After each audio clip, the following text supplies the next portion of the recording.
आइए सुनते हैं लोक कथा तिमुंडा तिगोड़ा, यानी कि 3 सिर और 3 पैर वाला आदमी। एक बार की बात है, किसी नगर में एक महाजन रहता था। स्वभाव का बहुत ही सरल और चतुर भी, सबके साथ अच्छा व्यवहार करता। उसके अच्छे व्यवहार के कारण उसका व्यापार खूब चल रहा था। महाजन की उम्र बहुत हो गई थी। उसके चारों लड़के काम धंधे में उसका हाथ बटाने लगे थे। उम्र का तकाजा था कि एक दिन महाजन बीमार पड़ गया। बीमारी दिन पर दिन बढ़ती जाती, एक तो बुढ़ापा और ऊपर से यह बीमारी। महाजन को अब अपने जीवन से निराशा होने लगी थी। एक दिन उसने अपने चारों लड़कों को बुलाया और कहा, बेटा, मुझे लगता है मेरे दिन पूरे हो गए हैं। अब मैं कुछ ही दिनों का मेहमान हूँ, तो जाते समय मैं तुम्हें 4 बातें बतलाए जाता हूँ। यदि तुम जिंदगी भर इन बातों का पालन करोगे तो तुम्हारा धंधा व्यापार खूब बढ़ेगा, जीवन भर सुखी रहोगे। यह 4 बातें हैं कि गांव-गांव में अपना घर बनाना, ठंडे में जाना, ठंडे में आना, जिसे कर्ज दो उससे रुपया वापस पाने की आशा मत रखना, और कभी सलाह लेना तो तिमुंडा तिगोड़ा से ही लेना। पुत्रों ने कहा, पिताजी, हम आपकी बतलाई हुई 4 बातों को हमेशा पूरी तरह याद रखेंगे और उनका पालन करेंगे। कभी भी उनसे एक कदम बाहर नहीं जाएंगे। अपने बेटों को यह सब बातें समझाकर एक दिन महाजन संतोष के साथ मर गया। पिता की 13वीं से निपटकर एक दिन सभी भाई सलाह करने बैठ गए। सभी ने मन में ठान लिया कि पिता की सलाह के अनुसार ही काम करना उचित है, क्योंकि कहा गया है कि जो न माने जेठे की सीख, ले खपरिया मांगे भीख। पिता की पहली सीख थी गांव-गांव में अपना घर बनाना। सभी ने सोचा कि पहले इसी पर अमल करना चाहिए। यह सोचकर उन्होंने गांव-गांव में घर बनाने शुरू कर दिए। हर साल 10-20 मकान बनाते। कुछ ही सालों में सैकड़ों मकान बन गए। आधी से ज्यादा जायदाद तो मकान बनवाने में ही खर्च हो गई। हर साल उन मकानों की मरम्मत में भी बहुत सा पैसा खर्च होने लगा, और मकान बनवाने के चक्कर में व्यापार की ओर ज्यादा ध्यान नहीं दे पाए। व्यापार से आमदनी दिन पर दिन घटती चली गई। ऐसी हालत में एक दिन चारों भाई फिर सलाह करने बैठ गए। कहने लगे, पिता की यह सीख तो हमारा दिवाला ही निकाल देगी। आखिरकार सोच विचार कर उन्होंने मकान बनवाना बंद कर दिया और दूसरी सीख पर अमल करना तय हुआ। पिता की दूसरी सीख थी कि ठंडे में जाना, ठंडे में आना। तय हुआ कि रहने के मकान से दुकान तक खंबे खड़े करके छप्पर लगा दिया जाए। उसी के नीचे से दुकान का आना जाना रहेगा। ऐसा करने से कभी धूप में नहीं चलना पड़ेगा। ठंडे में आने जाने की पूरी सुविधा हो जाएगी। तो ऐसा ही किया गया। चारों भाई छाया में दुकान में आते जाते, कभी धूप में निकलते ही नहीं। घर के बाहर ना निकलने से देख रेख की कमी के कारण व्यापार और भी चौपट होने लगा। सारे के सारे आलसी बन गए। अब पिता की तीसरी बात पर भी अमल करना जरूरी था।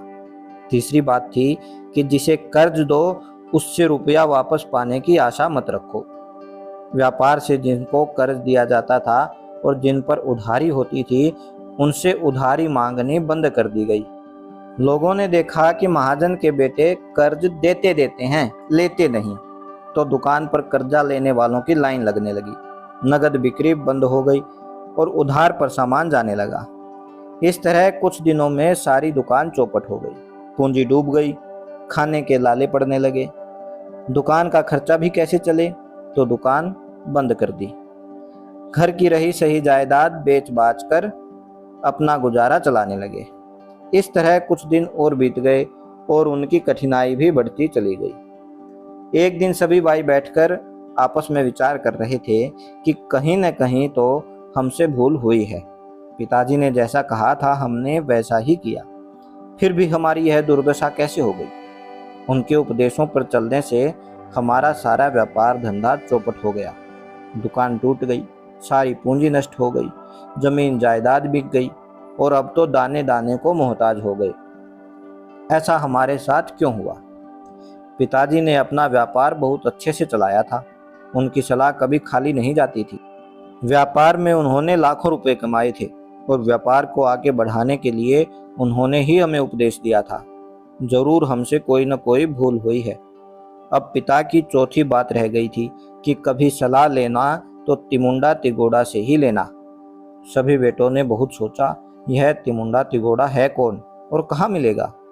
बेटों ने चारों ओर खोजने के लिए अपने आदमी दौड़ा दिए।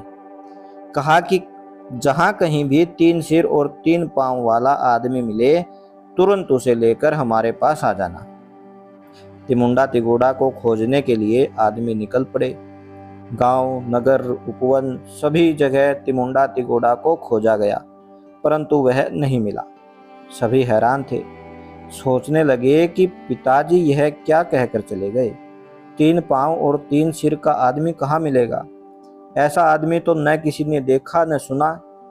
लेकिन पिताजी झूठ तो नहीं बोल सकते। उन्होंने कहा है तो कहीं ना कहीं तिमुंडा तिगोड़ा होगा जरूर। तो उन्होंने निश्चय किया कि तिमुंडा तिगोड़ा की खोज जारी रखनी चाहिए। वह किसी न किसी दिन जरूर मिलेगा। अब की बार चारों भाई अपनी बहुओं और लड़कों समेत प्रदेश घूमने और तिमुंडा तिगोड़ा को खोजने के लिए निकल पड़े। एक गांव से दूसरे गांव, एक शहर से दूसरे शहर, बड़े बड़े जंगल पहाड़ पार करते हुए चलते गए। जहां भी जाते खोज करते, परंतु उन्हें कहीं भी ऐसा आदमी नहीं मिला जिसके 3 पांव और 3 सिर हों। चलते चलते वे एक नदी के किनारे पहुंचे।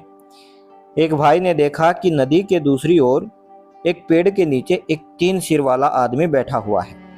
उसे देखकर वह खुशी से उछल पड़ा। उसने सब भाइयों को बुलाकर कहा, देखो भाइयों, नदी के उस पार के पेड़ के नीचे एक 3 सिर वाला आदमी बैठा है। सभी भाइयों ने देखा। देखकर सभी खुश हुए। सही है, सही है, 3 सिर वाला साफ दिखाई दे रहा है। यही तिमुंडा है। यह कहते हुए जल्दी से सब लोग नदी पार करके उस पार पहुंच गए। पास जाकर देखा तो एक बूढ़ा आदमी बैठा हुआ था।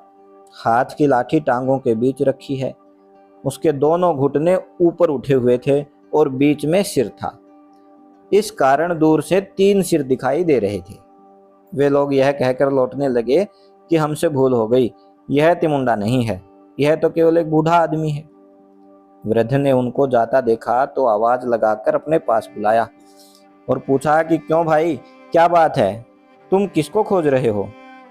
एक भाई ने उत्तर दिया कि हम लोगों ने समझा था कि आप ही तिमुंडा तिगोड़ा हैं, इसलिए आपके पास आए थे। हमें भ्रम हो गया था, हमसे गलती हुई, माफ कीजिएगा। वृद्ध ने कहा, गलती नहीं हुई है, मैं ही तिमुंडा तिगोड़ा हूँ। तुम पूछो, क्या पूछना चाहते हो। सब भाई उसके पास जाकर बैठ गए। बोले, दादाजी, पहले आप यह बताइए कि आप तिमुंडा तिगोड़ा कैसे हैं। हमें तो आपके 1 सिर और 2 पांव ही दिखाई देते हैं।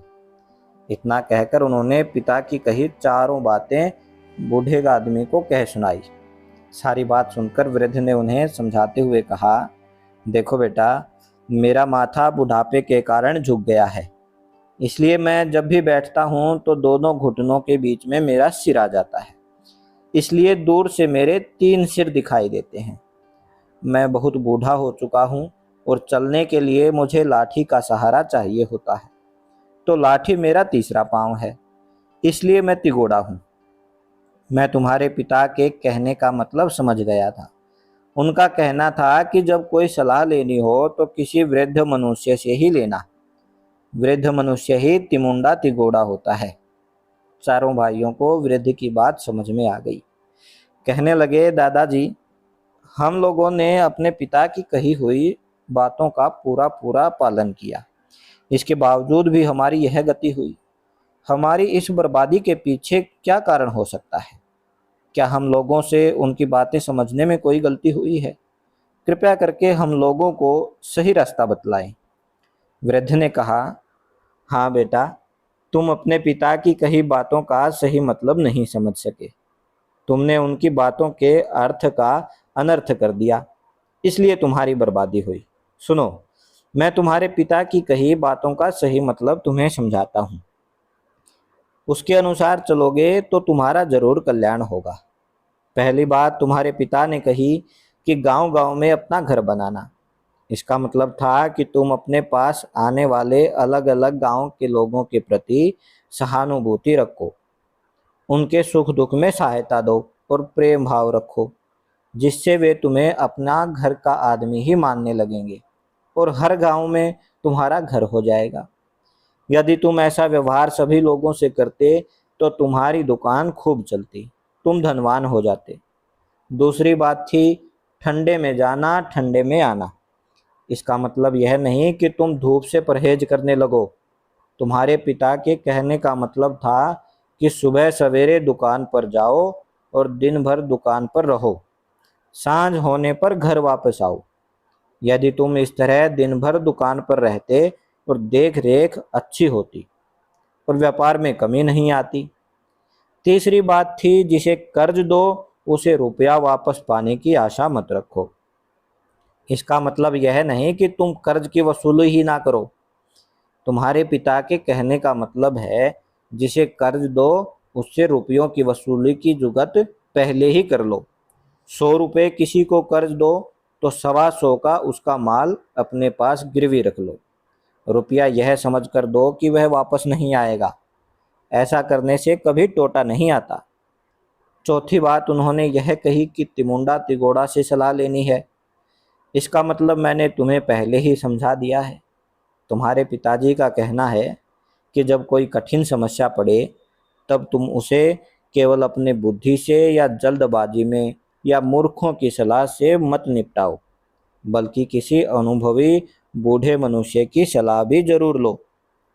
साहूकार के बेटे अपने पिता की बातों का सही अर्थ समझ चुके थे। उन्होंने वृद्ध के पैर छुए और आज्ञा लेकर वापस अपने घर आ गए। अपने पिता की कही बातों का सही अर्थ समझ चुके बेटों ने फिर से अपना व्यापार शुरू किया और कुछ ही दिनों बाद उनकी खुशहाली के दिन वापस लौट आए। श्रोताओं, कैसी थी आज की कहानी, हमें ज़रूर बताएं। इस वीडियो को अपने दोस्तों के साथ, परिवारजनों के साथ शेयर करें और हमारे चैनल को सब्सक्राइब करें। ऐसी ही कहानियाँ हम भविष्य में आपके लिए लाते रहेंगे। धन्यवाद।